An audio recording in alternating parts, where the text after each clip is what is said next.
بسم اللہ الرحمن الرحیم۔ گرامی قدر سامعین و ناظرین، آج ہم 20ویں پارے کی مختصر تفسیر و تشریح کرنے کی سعادت پا رہے ہیں۔ گرامی قدر سامعین محترم، 20ویں پارے کے شروع میں اللہ تعالیٰ استفہامی انداز میں اپنی جلالت قدرت کو بیان کرتے ہوئے فرماتا ہے کہ آسمانوں اور زمینوں کو کس نے پیدا کیا؟ آسمان سے بارش برسا کر بارونق باغات کس نے اگائے؟ زمین کو کس نے مقام قرار بنایا اور اس کے بیچ دریا جاری کیے اور لنگر کی صورت میں مضبوط پہاڑ گاڑ دیے؟ مبتلائے مصیبت کی فریاد کون سنتا ہے اور اس کے دکھوں کا مداوع کون کرتا ہے؟ خشکی اور سمندر کی ظلمتوں میں راہ کون دکھاتا ہے؟ بارش کی نوید بنا کر ٹھنڈی ہوائیں کون چلاتا ہے؟ ابتداءً مخلوق کو کون پیدا کرتا ہے اور دوبارہ کون زندہ کرے گا؟ زمین و آسمان کی مخلوق کو روزی کون دیتا ہے؟ یہ سارے سوالات اٹھانے کے بعد اللہ تبارک و تعالی انسان کی عقل سلیم سے سوال کرتا ہے کہ کیا اللہ معبود حق کے سوا یہ سب کام کرنے والا کوئی اور ہے؟ اس سوال کو قرآن بار بار دہراتا ہے تاکہ عقل کے اندھے انسانوں کا ضمیر جاگ اٹھے اور وہ حق تبارک و تعالیٰ کی جلالت قدرت کو تسلیم کر لیں۔ اس مقام پر بھی قرآن فرماتا ہے کہ اے انسان، زمین پر چل پھر کر دیکھ لو باغی قومیں کس انجام سے دوچار ہوئیں۔ یہ بھی فرمایا کہ آسمانوں اور زمینوں میں جو کچھ بھی مستور ہے سب لوح محفوظ میں لکھا ہوا ہے۔ سامعین و ناظرین، آیت نمبر 80 میں اللہ تعالیٰ نے فرمایا، بے شک آپ مردوں کو نہیں سناتے اور نہ ہی بہروں کو اپنی پکار سناتے ہیں جب وہ پیٹھ پھیر کر جا رہے ہوں۔ مزید فرمایا، آپ تو صرف ان لوگوں کو سناتے ہیں جو ہماری آیات پر ایمان لاتے ہیں۔ مردوں کا قبروں میں سننا حدیث پاک سے ثابت ہے۔ ان آیات کا ایک معنی یہ ہے کہ کچھ لوگ وہ ہوتے ہیں کہ دانا اور بینا ہوتے ہوئے بھی قبول حق کی استعداد سے محروم ہو جاتے ہیں، اور رسول اللہ صلی اللہ علیہ وسلم ایسے ہی لوگوں کو دعوت حق دیتے رہتے ہیں۔ سورت کے آخر میں بتایا، مجھے حکم دیا گیا ہے کہ میں فرمانبرداروں میں سے رہوں اور قرآن کی تلاوت کروں، سو جس نے ہدایت قبول کی اس میں اسی کا فائدہ ہے، اور جو راہ راست سے بھٹکا رہا تو کہہ دے میں صرف عذاب سے ڈرانے والوں میں سے ہوں۔ سامعین و ناظرین، اب یہاں سے سورۃ القصص کا مختصر تفسیر و تشریح کا آغاز ہو رہا ہے۔ سورۃ القصص کے شروع میں ایک بار پھر موسیٰ علیہ السلام اور فرعون کا ذکر ہے۔ یہاں اس مرحلے کا بیان ہے جب موسیٰ علیہ السلام اللہ کی تدبیر سے فرعون کے دربار میں پہنچے تو بنی اسرائیل کے بیٹوں کو قتل کرنے کا قانون موجود تھا۔ ایسے ماحول میں آسیہ جو فرعون کی بیوی تھیں، انہوں نے فرعون سے کہا کہ اسے قتل نہ کرو، یہ میری اور آپ کی آنکھ کی ٹھنڈک ہے، ہو سکتا ہے یہ ہمیں نفع پہنچائے اور ہم اس کو بیٹا بنا لیں۔ اور انہیں شعور نہیں تھا کہ اللہ تعالیٰ ان کی ہلاکت کی خفیہ تدبیر فرما رہا تھا۔ رسول اللہ صلی اللہ علیہ وسلم نے تاریخ انسانیت کی 4 بڑی خواتین میں آسیہ زوجہ فرعون کا ذکر بھی فرمایا ہے۔ سامعین محترم، اللہ تعالیٰ نے ان کے ذریعے موسیٰ علیہ السلام کی کفالت و حفاظت کا اہتمام فرمایا۔ قرآن نے بتایا کہ جب موسیٰ علیہ السلام کی والدہ نے انہیں دریا کے حوالے کیا تو ان کا دل بیٹے کی محبت کے غلبے کی وجہ سے نہایت مضطرب اور بے قرار تھا۔ اگر اللہ تعالیٰ ان کی ڈھارس نہ بندھاتا تو وہ اپنے راز پر قابو نہ پا سکتی۔ سامعین و ناظرین، آیت نمبر 11 سے موسیٰ علیہ السلام کے فرعون کے دربار میں پہنچنے ان کا سب دودھ پلانے والیوں کے پستان کو منہ نہ لگانے کا ذکر ہے۔ پھر اس بات کا بیان ہے کہ ان کی بہن نے جو اجنبی بن کر وہاں موجود تھی کہا ایک دودھ پلانے والی خاتون کا مجھے علم ہے۔ چنانچہ اللہ تعالیٰ کی اس خفیہ تدبیر سے موسیٰ علیہ السلام اپنی ماں کی گود میں آ گئے اور ان کی آنکھوں کی ٹھنڈک بن گئے۔ پھر جب وہ جوانی کی عمر کو پہنچے تو ایک مظلوم کے بچاؤ کے لیے انہوں نے ظالم کو مکہ مارا اور وہ ہلاک ہو گیا۔ موسیٰ علیہ السلام نے کہا کہ اے میرے رب، میں نے اپنی جان پر زیادتی کی، سو تو مجھے بخش دے۔ پس اللہ تبارک و تعالیٰ نے ان کو معاف کر دیا۔ پھر موسیٰ علیہ السلام شہر میں سہمے ہوئے رہے۔ سامعین و ناظرین، آیت نمبر 20 میں بتایا کہ شہر کے دور والے کنارے سے ایک شخص دوڑتا ہوا آیا اور اس نے کہا فرعون کے لوگ آپ کے قتل کا مشورہ کر رہے ہیں، میں آپ کا خیر خواہ ہوں، آپ یہاں سے نکل جائیے۔ موسیٰ علیہ السلام وہاں سے مدین کی طرف روانہ ہو گئے۔ وہاں ان کے پانی کے گاڑ پر پہنچے تو دیکھا کہ لوگ اپنے مویشیوں کو پانی پلا رہے ہیں اور 2 خواتین اپنے جانوروں کو روکے ہوئے ہیں۔ آپ نے ان خواتین سے پوچھا کہ کیا بات ہے؟ انہوں نے کہا کہ ہمارے والد بہت بوڑھے ہیں، تو جب تک یہ سب چرواہے اپنے مویشیوں کو پانی پلا کر چلے نہ جائیں ہم اس وقت تک اپنے مویشیوں کو پانی نہیں پلا سکتے۔ آپ نے ان خواتین کی مدد کی۔ ان خواتین نے گھر جا کر اپنے والد سے ایک اجنبی نوجوان کا ذکر کیا کہ اس نے آج ہماری اس طرح مدد کی۔ ان خواتین نے اپنے والد صاحب کو مشورہ دیا کہ آپ اسے اجرت پر رکھ لیں، وہ نوجوان طاقتور اور امانت دار ہے۔ چنانچہ حضرت شعیب علیہ السلام نے موسیٰ علیہ السلام کو اپنی بیٹی کے ذریعے بلا بھیجا۔ شعیب علیہ السلام نے موسیٰ علیہ السلام سے کہا میں اپنی 2 بیٹیوں میں سے ایک کا آپ کے ساتھ اس شرط پر نکاح کر دوں گا کہ آپ 8 سال تک اجرت پر میرا کام کریں، اور اگر آپ 10 سال پورے کر دیں تو یہ آپ کی طرف سے احسان ہوگا۔ موسیٰ علیہ السلام نے یہ پیشکش قبول کر لی۔ سامعین محترم، آیت نمبر 29 میں فرمایا کہ جب مقررہ میعاد پوری ہو گئی تو موسیٰ علیہ السلام اپنی اہلیہ کو لے کر مصر کی طرف روانہ ہوئے۔ اس سفر کے دوران آگ کی تلاش میں ان کے طور پر جانے مبارک سرزمین پر اللہ تعالیٰ سے ہم کلام ہونے کا ذکر ہے۔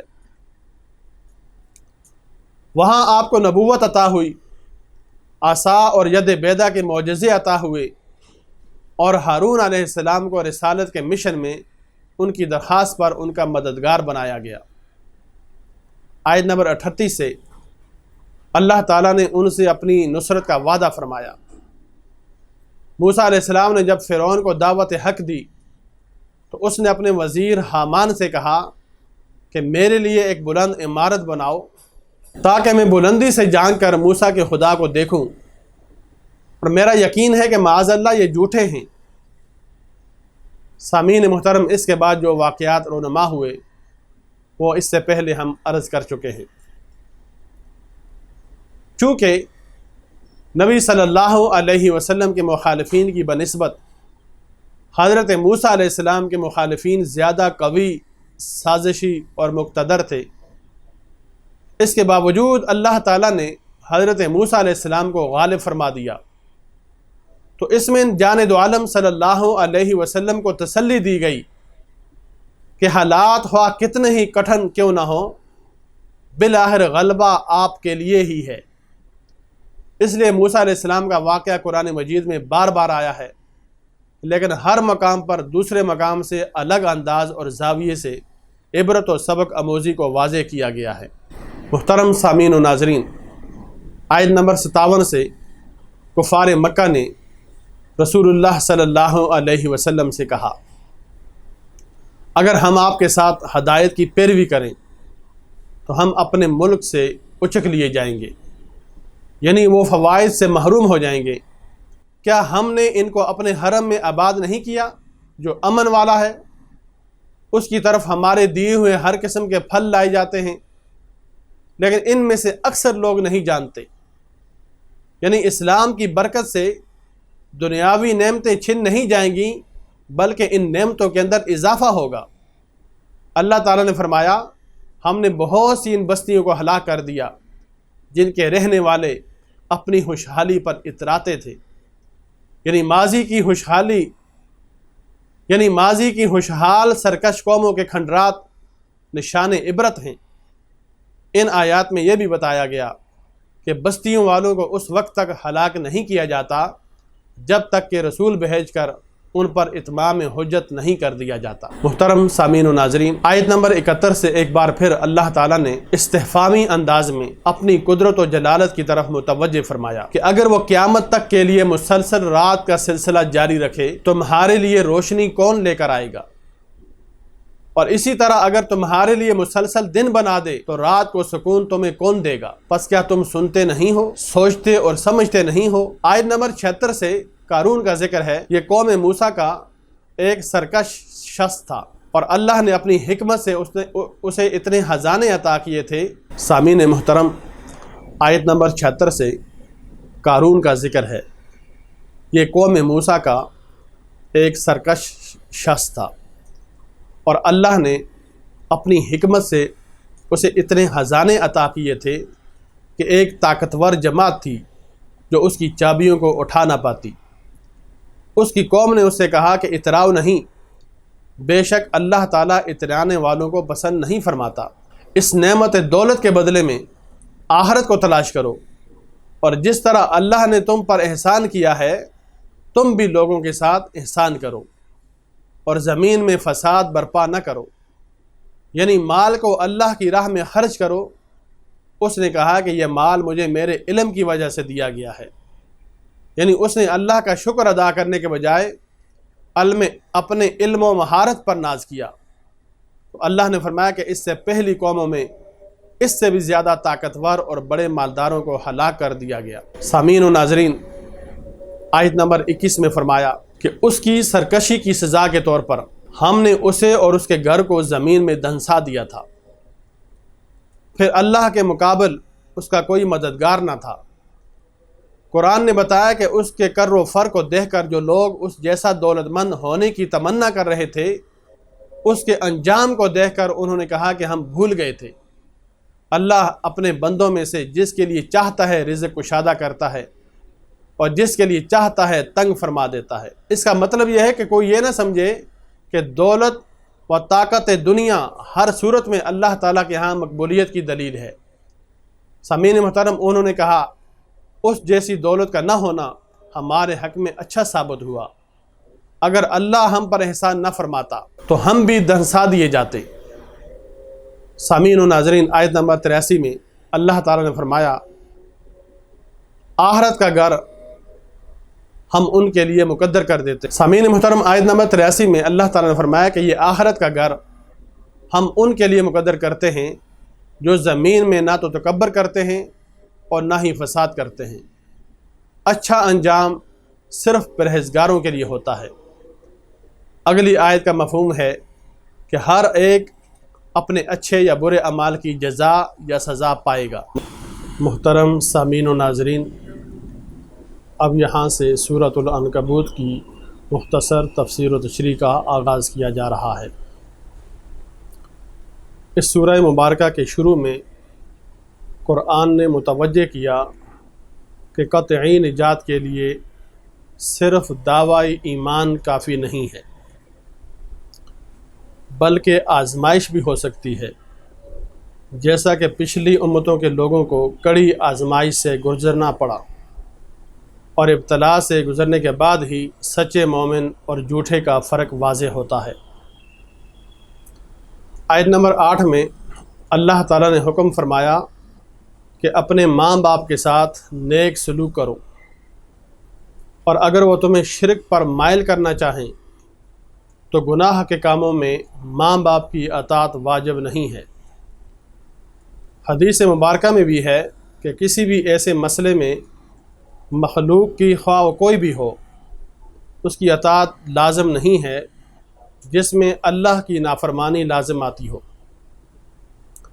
سامعین و ناظرین، آیت نمبر 14 سے ایک بار پھر حضرت نوح علیہ السلام کی 950 سالہ تبلیغی زندگی اور ان کی قوم پر عذاب کا ذکر ہوا۔ آیت نمبر 16 سے حضرت ابراہیم علیہ السلام اور ان کی قوم کا ذکر ہے۔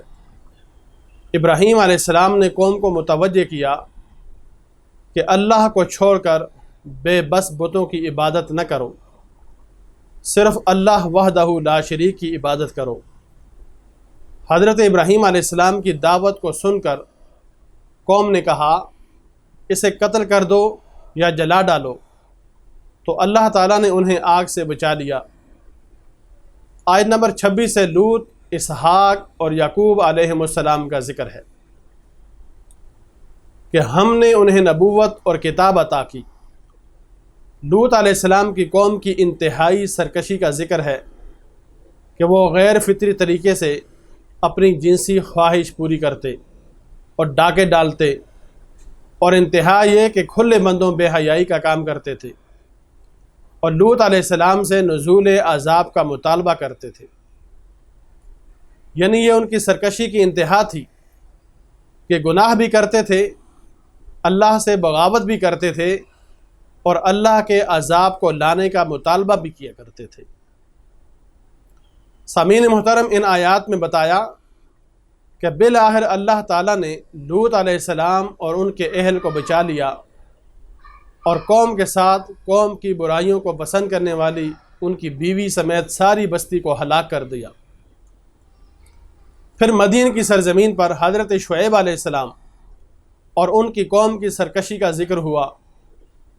اللہ تعالیٰ نے نبی کی تکذیب کے جرم میں ان کو بھی تباہ و برباد کر دیا۔ قرآن کریم نے اہل مکہ کو مخاطب کر کے بیان کیا کہ تم اپنے تجارتی سفر کے دوران شیطان کے بہکاوے میں آنے والے عاد و سمود کی بستیوں سے بخوبی آگاہ ہو چکے ہو۔ یہ لوگ سمجھدار ہونے کے باوجود شیطان کے نرغے میں آ کر راہ راست سے ہٹ گئے تھے۔ آیت نمبر 38 سے قرآن نے بتایا بعض سرکش قوموں پر ہم نے پتھر برسائے، بعض کو چنگاڑ نے پکڑ لیا، بعض کو زمین میں دھنسا دیا، اور بعض کو سمندر میں غرق کر دیا۔ فرمایا اللہ ان پر ظلم کرنے والا نہ تھا، بلکہ یہ خود اپنی جانوں پر ظلم کرنے والے تھے۔ سامعین و ناظرین، آیت نمبر 41 سے فرمایا کہ جو لوگ اللہ کو چھوڑ کر باطل معبودوں کو اپنا مددگار بناتے ہیں، ان کے عقائد کے بودے پن کی مثال مکڑی کے جالے جیسی ہے، اور سب سے کمزور گھر مکڑی کا ہے۔ آخر میں اللہ نے فرمایا کہ ہم حق کو ثابت کرنے کے لیے لوگوں کے لیے مثالیں بیان کرتے ہیں، لیکن صرف اہل عقل و خرد ہی ان سے نصیحت حاصل کرتے ہیں۔ گرامی قدر سامعین و ناظرین، اللہ کی عطا کردہ توفیق سے آج 20ویں پارے کی مختصر تفسیر و تشریح مکمل کرنے کی سعادت پا چکے ہیں۔ دعا ہے کہ اللہ کریم مجھے اور آپ کو کما حق ہو ان تعلیمات پر عمل پیرا ہونے کی توفیق نصیب فرمائے، آمین۔